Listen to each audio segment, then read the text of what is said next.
Good morning. Welcome to another edition of Inquisition Update. My name's Tom Fress, and I'll be your host for the next hour.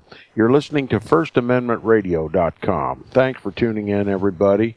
It's my blessing and privilege to be here and to continue our reading and discussion of this most wonderful Protestant work entitled Rome and Civil Liberty by James Aitken Wiley. It is a consummate warning to Great Britain of the rise of the global Vatican. Whether James A. Wiley knew it or not, his voice is heard even today with the same warning, the rise of the global Vatican. Now, he didn't describe it in these terms, but they are true nonetheless to describe what he's saying. James Aitken Wiley is talking about the New World Order. Many claim that the New World Order, as we view it here at Inquisition Update today, existed even during the time of James A. Wiley, and he didn't fully comprehend it. But that doesn't nullify the warnings that James A. Wiley is giving. They are appropriate and timely and timeless. Okay, the rise of Antichrist began with when Antichrist first entered on the world scene. That is the creation of the first bishopric of Rome. It was the papacy that replaced the restrainer. The restraining power was the Roman Caesar of the pagan Roman Empire. And when the Caesars ceased to exist, or rather displaced their center of power from Rome to Constantinople, the Bishop of Rome stood up in his place. And Rome, at the time of the writing of this book, nearly 1,500 years, ruled all of Europe with a rod of iron. He ruled over the kings of the earth. Now, at the time of the Protestant Reformation, that power ceased, at least for a time. But now it is rebuilt again in the world. This is the building of the hierarchy in Great Britain that James A. Wiley is warning about. And through this organism called the dioceses, and through the power of the Pope, Roman Catholicism, by Roman Catholic canon law, is replacing the Protestant government of Great Britain. The object is to replace the body of law and the body of order in England with Roman Catholic canon law and the Pope. To replace the Queen and the Parliament and the Constitution with the Pope and Roman Catholic canon law. That is the global Vatican. Rome won't cease until Protestant Great Britain is destroyed and Protestant America is destroyed, until the whole world is fashioned after the likeness and according to the laws of canon law. That's the New World Order. It's not new at all. It's simply the reconstruction of the Old World Order. Now, we're going to talk specifically about canon law, retreating just to the top of the paragraph that we began yesterday on page 76, if you're following along online. It's entitled Canon Law versus British Law, or A Battle for Magna Carta. The author, James A. Wiley, says, canon law then bears on its front a claim in the Pope's behalf of a supreme, a universal, and a divine sovereignty. This sovereignty embraces both the spiritual and the temporal jurisdictions. To be sure, there is a distinction here in law, but not in fact. A distinction all but unknown to canon law, though maintained by modern canonists, between the spiritual and temporal jurisdictions, which go to make up the one supreme, irresponsible, that is, responsible to no one, and infallible sovereignty of the pontiff, of which it is but fair to give our opponents the benefit. Okay, just trust them when they tell you, because that's what they mean. Canon law is the law of God according to the papacy. Okay, it is supreme. It is irresponsible. It answers to no one. It is autonomous. It is totally immune from human influence. It is divine and infallible. And its administrator is the Pope, the King of Kings and the Lord of Lords. And his jurisdiction is the whole earth. The earth is mine and the fullness thereof. You see how he takes on the likeness of God himself? And for those who believe that he is God, or the vicar of God, the replacement of God on earth, they obey him as if he were God. And they have a spiritual and moral mandate to extend the papacy's sovereignty and jurisdiction all over this world until it completely encompasses it. Not a dot of the world is to be immune from papal law, just as if it were God on earth reigning. Now he continues, he says, to be sure there is a distinction here in law, but not in fact. A distinction all but unknown to canon law, though maintained by modern canonists, between the spiritual and temporal jurisdictions which go to make up the one supreme, irresponsible, and infallible sovereignty of the pontiff, of which it is but fair to give our opponents the benefit. His spiritual jurisdiction he possesses and exercises, say such, directly. His temporal jurisdiction he possesses and exercises indirectly. Okay, we described that yesterday as his direct influence and jurisdiction over the spiritual through the form of papal bulls, encyclicals, pastoral letters, and other issuances from the throne in Rome. But his temporal jurisdiction and his power in the temporal is exercised by the civil government. Okay? So his temporal power is made real in the world indirectly through the civil governments of the world. So this is the very essence of Roman Catholic canon law, which says that the Pope rules over the kings and the governments of the world, because they are required to do his bidding in the temporal realm. Now, but even these writers admit that the pontiff's supreme spiritual power extends to all temporal matters which involve duty. And as there is no matter in which duty is not involved, so there is no matter into which the pontiff's power does not penetrate, and which falls not within his indirect temporal jurisdiction. The Pope then, according to Roman Catholic canon law, and even according to the admission of recent jurists, Roman Catholic canonists, is the temporal as well as spiritual chief of the world. Okay, here's your global Vatican. Let me read it again. The Pope then, according to canon law, and even according to the admission of recent jurists, that is, Roman Catholic canon lawyers, is the temporal as well as the spiritual chief of the world. So Rome's jurists, Rome's canon lawyers, admit that the Pope's temporal jurisdiction and his spiritual jurisdiction are global. When it comes to spirituals and morals, he is the chief of the world. There's your global Vatican. It continues, he says, he is the one sovereign, and all other sovereigns can claim only those prerogatives and exercise only those powers which are compatible with the supreme, the all-comprehending, and divine sovereignty of the pontiff. In other words, you cannot ascend to a position of power in this world as a king or a potentate or a queen or a president unless you agree to obey the Roman pontiff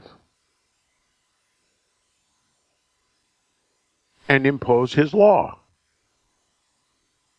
to the extent possible, to the extent as dictated by the sovereign of sovereigns, the Pope. And if at any time you decide to make war against that rightful sovereign divine throne in Rome, then you are deposed. A ruler's power comes from the Pope and it returns to the Pope. That's what is stated in Roman Catholic canon law. All power, both spiritual and temporal, is manifest only in the breast of the Pope. If you have spiritual power, if you have temporal power in the world, you get it from the Pope. And he can take it from you at any time, just as if he were God on earth. Now, canon law saith expressly, quote, "The constitutions of princes are not superior to ecclesiastical constitutions, but subordinate to them."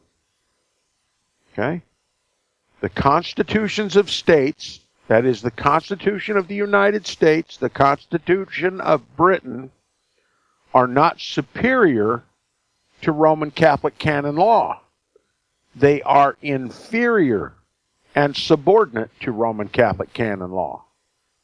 That means Roman Catholic canon law, through the power of the Pope, can abolish any and all constitutions whenever it becomes convenient for the Pope. Are we having trouble with our Constitution today? Is it being eroded? May we even suggest that it may be the Pope behind the erosion of our Constitution and civil liberties? It's a fact. As difficult as it may be to believe, it is a fact. And it says, Roman Catholic canon law says still more plainly, quote, "The emperor ought to obey, not to command the Pope," unquote. So the Pope is sovereign. He doesn't take orders from any and all of the kings of the earth, no matter how many that line up against him. The Pope is irresponsible to any human power or any collection of human powers. It says, "As the power of a chieftain over his clan is necessarily regulated by the paramount jurisdiction of the sovereign, who can absolve them from their obligation of feudal service to their immediate superior, so canon law gives consistently to the Pope an analogous power." In other words, if a king becomes rebellious, a potentate over his clans becomes rebellious, then the Pope can order the heads of the clans to rebel against the king, the chieftain. And we've seen this repeatedly throughout history, where a king or a queen or a potentate begins to rebel against the Pope's power and to begin to rebel against Roman Catholic canon law and to, in a sense, declare war against the papacy, then the papacy just issues an interdict which closes down all of the churches. Okay? And now the people cannot get married. They cannot have a Christian burial. They cannot participate in the sacrament of the Roman Catholic Church, the Mass. They can't bequeath their wills without a priest being present. They can't confess their sins. And if the Pope further exercises his power, he can say, if you do not rise up against your rebellious king and depose him in my name, you will be ipso facto excommunicated from the church and suffer the flames of eternal hell. Now, if you're like me, you just poo-poo that as the rantings of a Luciferian lunatic. But if you're a papist, or in our case today, an ecumenical evangelibelly who is becoming Catholic by the day, who has agreed to join this ecumenical movement to unite all the Christian faiths under the Roman pontiff, then you're going to darn well do what the Pope issues you to do. And if that means to overthrow the government, and let me tell you, if the government of the United States is ever overthrown, it will be because the Pope ordered it to be overthrown. Because there's not enough Protestantism left in the world to overthrow anything. To the great delight of Rome, the man of sin, the son of perdition. It's Christ himself who's going to have to overthrow that diabolical throne in Rome. And all we can do is hang our heads in shame for forgetting our Protestant heritage.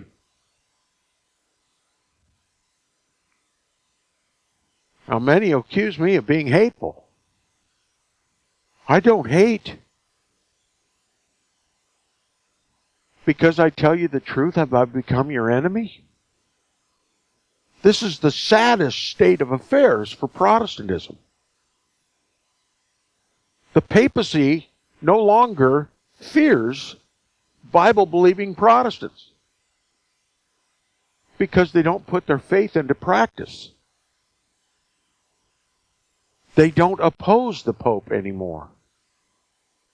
They don't call him what he is, the Antichrist, nor his church, the synagogue of Satan. And by all attestation, it's a Christian society. Roman Catholicism is some denomination, strange as it may be, wicked as it may be in the priest pedophile pandemic and all the other bank scandals of the Vatican, it's still a denomination of Christianity. Where's the fight in that? There isn't any. Roman Catholic canon law saith expressly, the constitutions of princes are not superior to ecclesiastical constitutions, but subordinate to them. And still further, quote, the emperor, that is the king of every land, ought to obey and not command the pope, unquote. As the power of a chieftain over his clan is necessarily regulated by the paramount jurisdiction of the sovereign, who can absolve them from their obligation of feudal service to their immediate superior, so canon law gives consistently to the Pope an analogous power. He can overthrow kings because he commands the people. And if he says overthrow your king or go to hell, that's what the people will do. Now, the Bishop of Rome, it says, according to canon law, quote, may excommunicate emperors and princes, depose them from their states, and assoil their subjects from their oath of obedience to them, unquote, unquote. Okay, so you see, here we have in plain English what we've been describing. The Pope has the power to raise up the people against their governments. Now it says, in Riefenstuhl's textbook on canon law, published at Rome in 1831, it stated, quote, the Pope as vicar of Christ on earth and universal pastor of his sheep, that is, every man, woman, and child on the planet, has indirectly a certain supreme power for the good estate of the church, if it is necessary, of judging and deposing of all the temporal goods of all Christians. Okay? He's the judge of the world.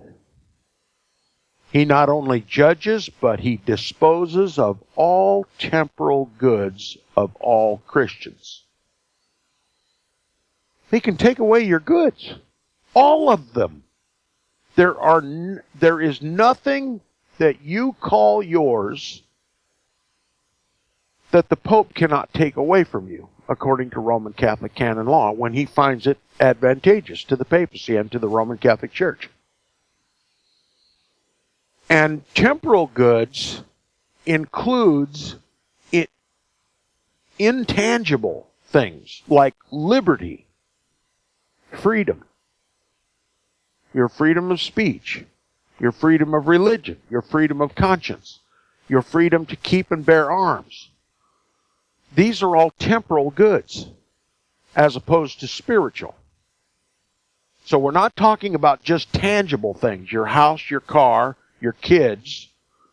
We're talking about intangible temporal goods as well. Liberty. Peace. Yes, he has the power to take peace from the earth and subject you to war. That's the power of the papacy, according to Roman Catholic canon law. Now he says this is very plain, that the popes understand canon law in its literal meaning as conferred upon them a most comprehensive, total jurisdiction. The whole history of Europe since the 10th century testifies. Okay? This is the way it's been since the turn of the first millennium. The first millennium, the papacy rose in power, and it has exercised it fully since the 10th century. Except for a brief period of time at the time of the Protestant Reformation and the French Revolution. Now, those both being dead, as at least I perceive it, the Pope's now free to rebuild the kingdom over which he ruled prior to the Protestant Reformation and the French Revolution. And it's called, they just simply call it the New World Order. It's not new at all. I know I'm repeating it myself, but I find through so many years of experience it's necessary. He has the power of judging. Roman Catholic canon law stipulates that the Pope is the judge of every man, and no man may judge him. And he is the disposer of all temporal goods of all Christians. If you live in the Western Hemisphere, then you are considered a Christian, whether you are or not. The Pope doesn't care. If he claims the Western Hemisphere is a Christian hemisphere, then he has claimed himself to be the King of Kings and the Lord of Lords in the Western Hemisphere, and he judges and he deposes and he disposes all temporal goods. So he literally is the King of Kings and the Lord of Lords in the Christian world. And all there is left for him to do is to conquer the rest of the world so that the whole world is Christian. Which literally means subject to the Roman Pontiff. Has nothing to do with religion. Sorry to say. And there you have your global Vatican, which Francis Rooney told us about in the previous book. So starting to make sense? It's not hard to understand once you get the elemental basics. And the basic of basics is Roman Catholic canon law. Once you understand what Roman Catholic canon law stipulates, then you fully understand the intent and purpose of the Pope in the world, the Antichrist of the Bible. Now he says, what then does canon law mean as applied to Great Britain? It means, in the first place, the transference of the sovereignty of Britain from Queen Victoria to the Roman Pontiff. Okay? The Roman Pontiff, not the Queen, not the Parliament, not the people. The Roman Pontiff becomes the sovereign of sovereigns in Great Britain.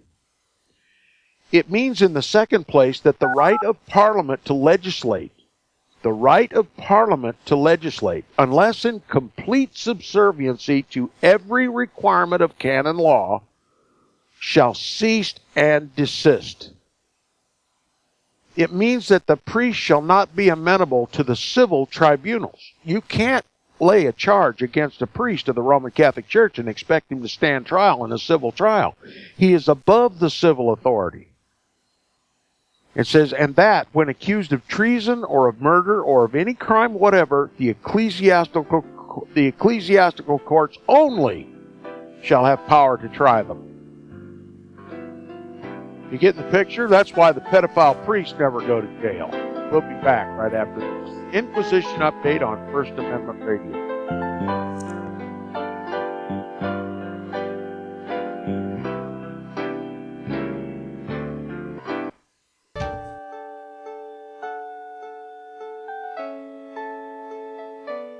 The program you are listening to is 100% sponsored by you, the listener, on this First Amendment Rights Media channel.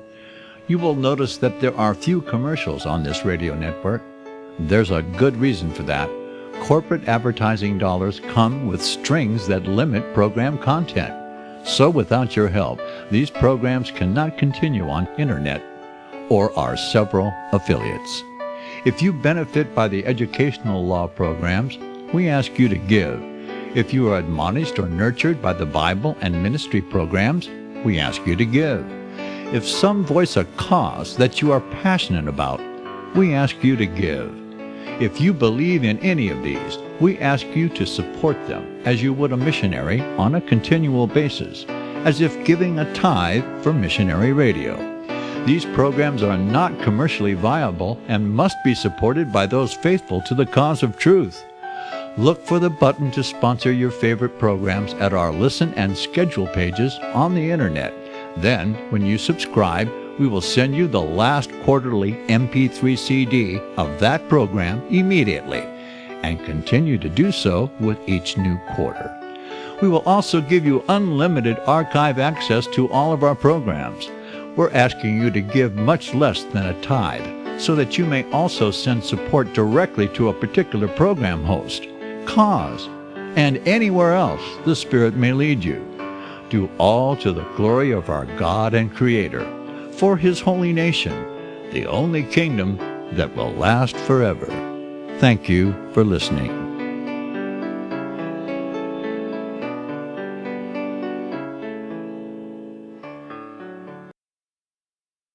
Since the beginning of time, kings have sought it, nations have fought for it. It has been traded, it has been borrowed, it has been purchased, it has been stolen. There's a reason for it. To secure the blessings of liberty to ourselves and to our posterity, invest with the security of gold and silver. Call Discount Gold and Silver Trading at 1-800-375-4188 or visit discountgoldandsilvertrading.net. Listen to Financial Survival with your host Melody Cedarstrom right here on FirstAmendmentRadio.com at 4 p.m. Eastern or 1 p.m. Pacific Time. Visit discountgoldandsilvertrading.net or call Discount Gold and Silver Trading at 1-800-375-4188. Toll free 1-800-375-4188.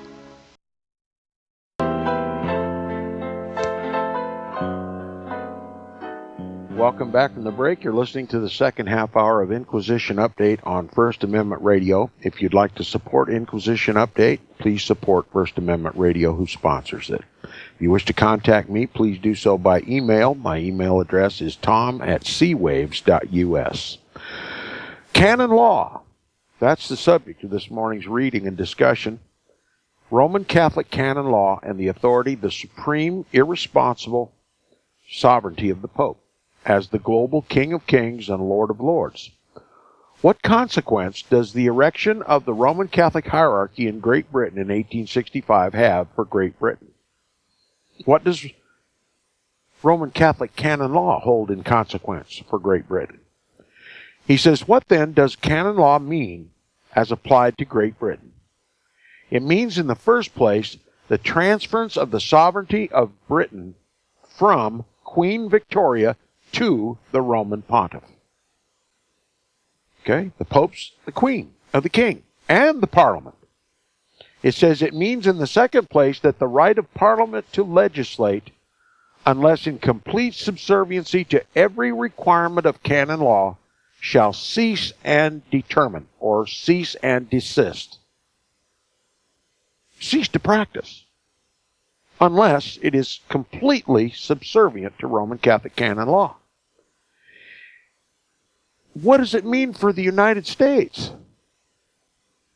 That Barack Obama can remain President of the United States if he is completely subservient to the papacy. And Congress can regularly meet in session so long as it is subservient and held subordinate and corrected by Roman Catholic canon law. It's all a show. If legislation comes to the American Parliament, Congress, and it's subservient to Roman Catholic canon law, then it's passed. If it's not, it's defeated. No one ever tells you that it's a canonical debate, but it is. And what few Protestants there may remain in the American Parliament, Congress, they lose the battle. And if perchance a Protestant piece of legislation is passed, it's not enforced. So it's just a public show of national sovereignty. There is no national sovereignty. The Pope rules supreme. Or he can order the people to overthrow the government. Okay?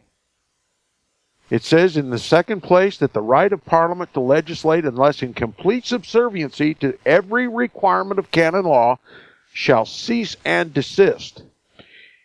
It means that priests, Roman Catholic priests, shall not be amenable to civil tribunals. In other words, you can't take them to court. They're immune. Perpetually immune, because they come under the direct jurisdiction of the papacy. And there's no higher court than the Pope's ecclesiastical courts. Okay? He says in that when accused of treason or of murder or of any other crime whatever, the ecclesiastical courts only shall have power to try the priests. Okay, this is a case of the fox watching the henhouse. The fox in Rome watches all of his little hens, his little bishops and cardinals and priests all over the world, and if one of them gets in trouble, rapes a little boy, sodomizes a little boy, he is held under the jurisdiction of the church courts, not the civil courts. Now you say, but Tom, come on now. You're denying the obvious that there have been courts, civil courts assembled in this country to try and convict some of these pedophile priests. Granted, there have. But that's only by permission of the Pope. You see, when word comes to the Pope that he's got a renegade bishop or priest or cardinal that is caught repeatedly sodomizing little boys, and it is gotten in the mainstream media and spread far and wide, the Pope goes into his calculation mode. He gets out his little calculus calculator and tries to determine cost-benefit. What will be the cost to the Roman Catholic Church if this pedophile is not taken into the civil courts and tried publicly? Or what benefit will it be if the Pope allows this priest to be convicted? And only by the say of the Pope can a civil court proceed against a priest after that calculus is done. So if it's more damaging to the Roman Catholic Church to have this priest go free than it would be for this priest to be convicted in a civil court and spend time in jail, then that's what happens. And if after a public conviction and the public mind is satisfied that justice has been served, at any time the Pope can spring the priest from jail. And if nothing else, bring him to Rome and put him up in the Vatican, in the Pope's castle, on the hill, Vatican Hill. And such was the case with Cardinal Law. There's an example in my experience, my direct experience on amateur radio. There is a Roman Catholic retired police detective who has singled me out for persecution on ham radio. And of course, he has to gain credibility with everyone else on ham radio so that he might get by with this persecution against me. So he boasts about his Roman Catholicism, but that Inquisition update, or Tom Friess, is a liar, because I arrested, he says, a Roman Catholic priest for embezzling some $93,000 from the Roman Catholic Church. You see, I've told everybody that no arrest, no civil authority, whether it be the police or a private detective or anybody else, can cross the threshold of a Roman Catholic Church, much less arrest a priest, much less bring him to trial, without the permission of the Pope through the bishop, the local bishop. So in other words, for this amateur radio operator who claims to be a retired police detective to arrest a priest, he had to have gotten permission. His superior, his police chief, had to have gotten permission from the local bishop, even for embezzlement of some $93,000 from the Roman Catholic Church. So he's got his image splattered all over YouTube as having helped to convict an embezzling priest. Well, he's got all kinds of credibility in the amateur radio community in his persecution against me, but I maintained that that retired police detective would never have had the power to arrest that priest were it not for the permission granted by the Pope and issued to his police chief through the bishop of that local bishopric, that local jurisdiction.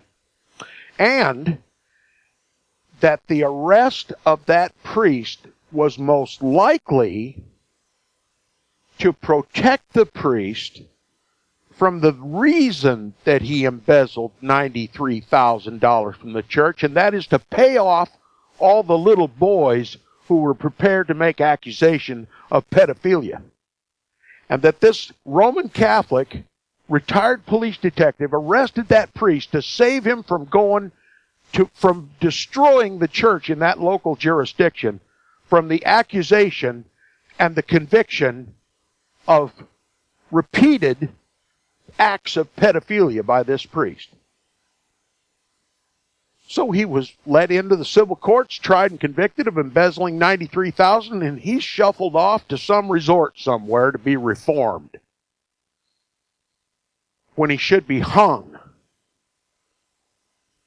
for serially sodomizing innocent little boys.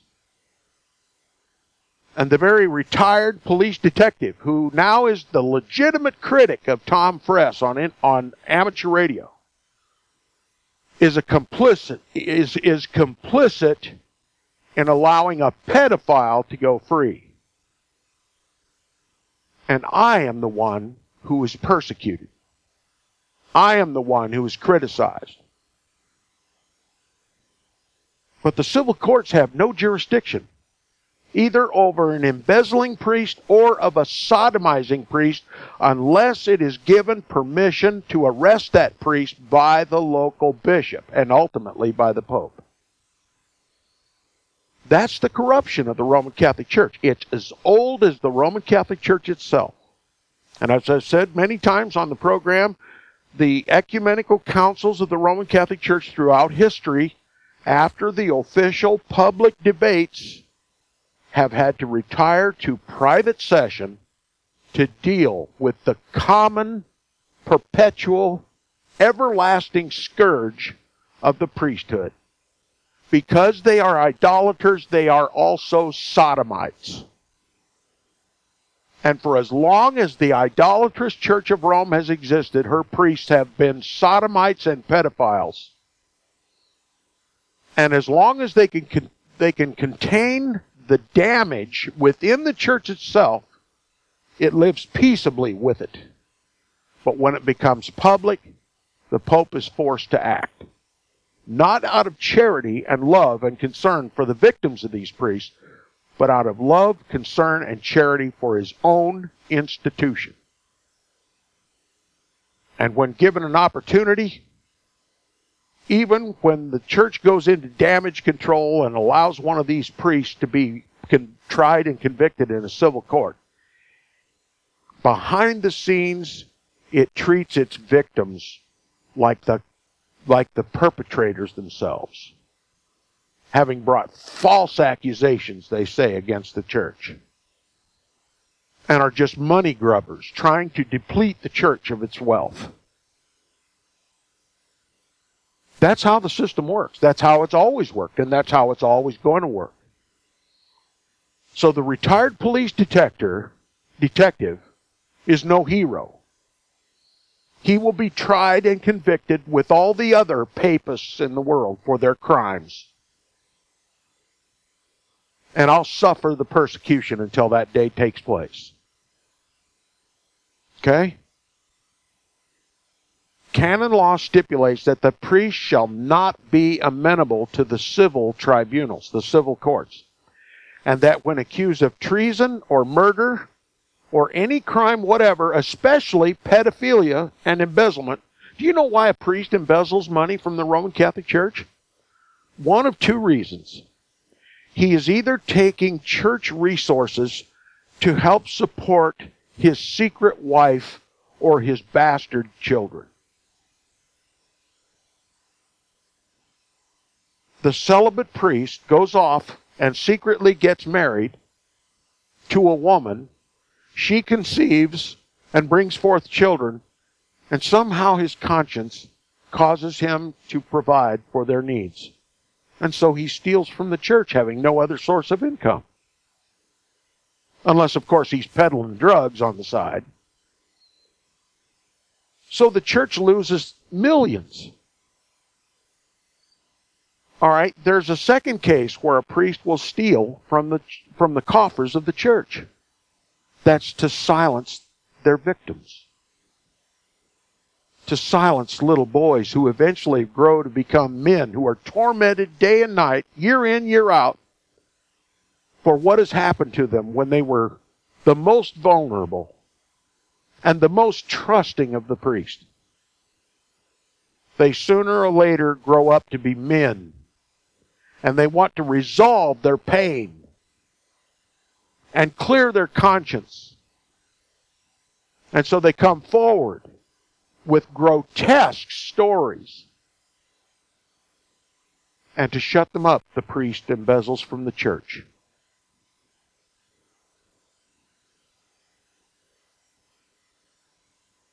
Those are the two reasons why a priest steals money from the church. To support his wife and his progeny, and to silence his victims. And the Pope says the civil courts have no jurisdiction, no more than they would have jurisdiction over Christ's and his alter Christos, the priests.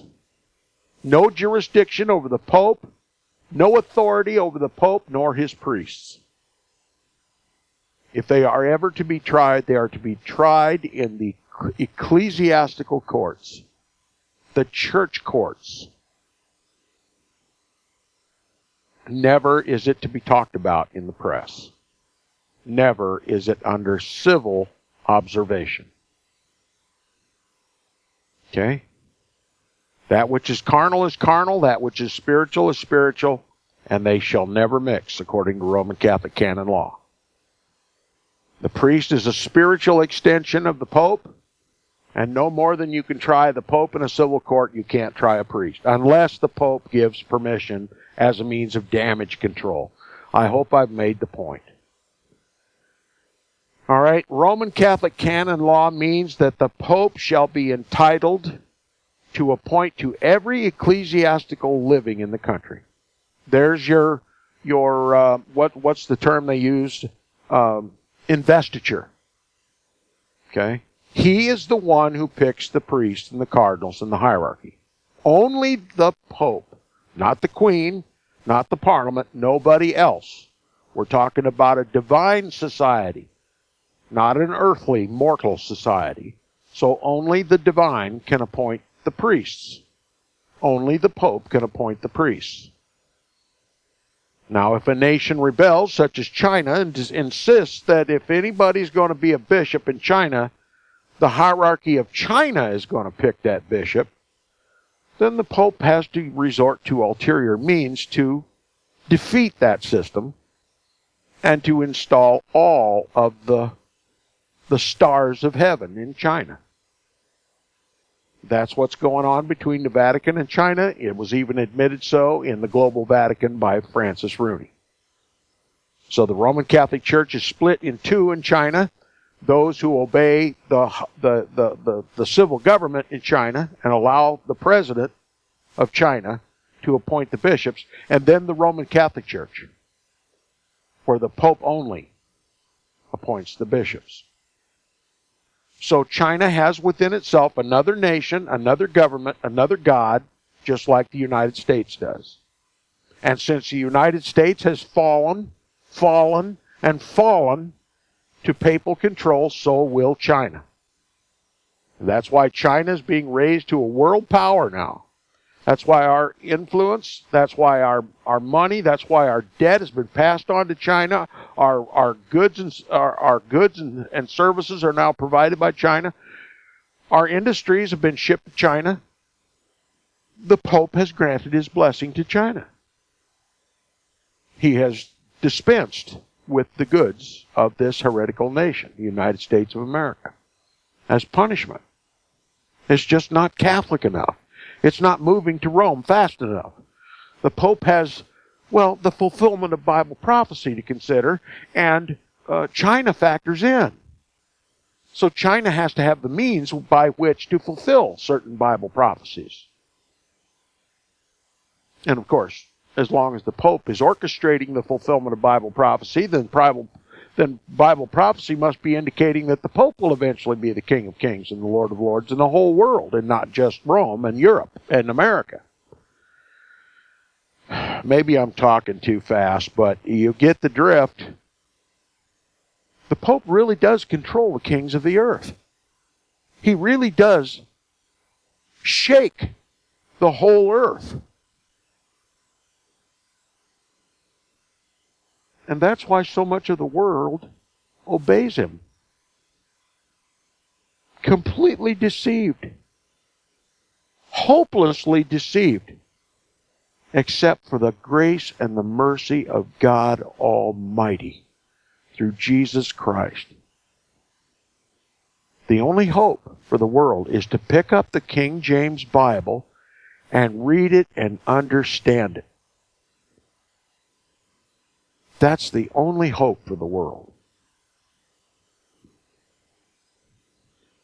Okay, canon law, it means that the Pope shall be entitled to appoint to every ecclesiastical living in the country. Okay? The Pope has sole jurisdiction over the religious hierarchy. No one else can influence the religious hierarchy. Only the Pope. And that means your ecumenical evangeli-belly pastor. You know, the one who never tells you all of this stuff? He must take his orders from the Pope. Through the local bishop. Or through the local general conference of the particular denomination, who ultimately is controlled by the papacy. Through the World Council of Churches or the National Council of Churches or any other so-called council. Christ is not their king. The Pope is. And that's why they keep all this stuff secret to you. If you understood it, you would run from the churches. If you love Christ, you would naturally repel Antichrist or remove yourself from his influence. But the church survives on a public face, a public reputation. It would suffer harm if everybody left the churches, so they strike a balance. Pretenders to love Christ when in fact they serve Antichrist. Just like the religious leaders of Israel's day. When Christ walked the streets of Jerusalem, the religious hierarchy are the ones that Christ condemned. A generation of vipers, he called them. He would do likewise today.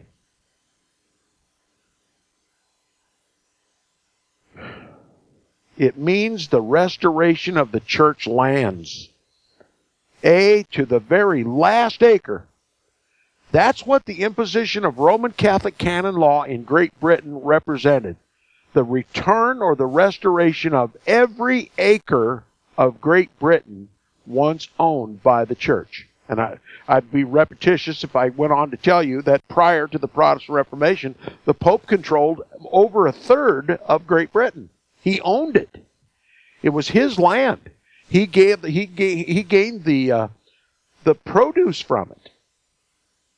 It was all there to support the church and to pay the endowments of the priests, the livings of the priests. There was nothing left for the people. Great Britain was starving. England was starving. Until Henry VIII. Catholic though he was till his death, he rebelled against the papacy and liberated the land of England from the Pope and gave it back to the people. And that's how prosperity came to England, eventually. Until then, it was starving to death. Well, the installation of the hierarchy, the imposition of Roman Catholic canon law means the restoration of every acre of ground that was quote-unquote stolen from the Pope by Henry VIII. That's what it means. And of course, for the United States, it means, well, it was Rome's to begin with, according to the donation of Constantine. And so the Pope is the legitimate owner, and we are just tenants on the land. That's why you never own your home. The Pope maintains through the civil power a prior claim, a prior mortgage to your property. That's why they're able to tax you on it. That's where your property taxes come from. Were it not for the power of the Pope and the ownership of the land, the government would have no jurisdiction to tax you for your land. It's just Peter's pence is all it is. Yes, it goes to the government. The government redistributes that wealth, but it does so because the power of the government comes from the breast of the papacy. It has no power on its own. And the moment it rebels against the papacy, it loses its power, or whatever so much power that the papacy decides to take from it. And if the government won't relinquish that power and seeks to benefit from its own power instead of benefiting the papacy, well, the papacy just proclaims an interdict and overthrows the government through the people. That's why I say if the government of this country is ever overthrown, it won't be by God's people. It will be by the Pope himself. It will be by the people who follow the Pope's lead. It's a hideous reality, but a reality nonetheless.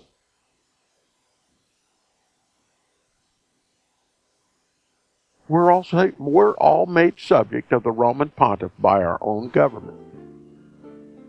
It's not a Christian country. It's an antichrist country. I'll see you tomorrow.